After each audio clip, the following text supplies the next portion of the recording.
قرية بروما قرية كردية تتبع إداريا لمحافظة اللاذقية في جبل الكرد أو جبل الأكراد ناحية كنسبة منطقة الحفة. تبعد عن بلدة سلمى حوالي 5 كيلومتر. فيها برج يعود لزمن صلاح الدين الأيوبي كما يقول الكبار بالعمر والأجداد في القرية. عدد سكانها حوالي 1000 شخص، كلهم كرد لكنهم فقدوا لغتهم الكردية. كان يوجد في القرية مدرسة ومستوصف، ومن عائلاتها بابو، برو، فارس، عترو، أحمد، علي آغا. يعمل الأهالي بالزراعة، لكن القرية تدمرت بشكل شبه كامل بسبب قصف قوات الأسد لها، وأتى بعد ذلك بعدة سنين أي قبل بضعة سنوات ضربها الزلزال أيضا.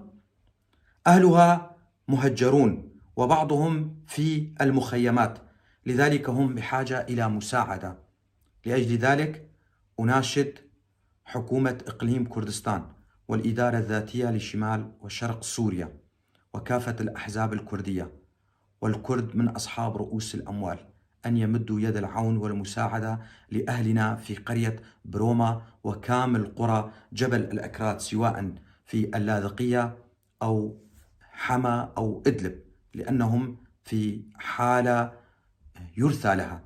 وصلتني هذه المعلومات من إحدى سيدات القرية، فلها التحية ولأصلها الطيب، وأنا ألقيها بصوتي. أنا علي عبد الله كولو، محام من منطقة درباسية.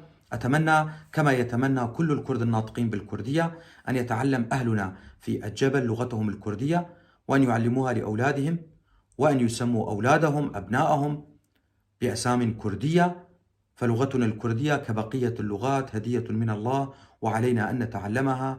دمتم أهلنا في قرية بروما.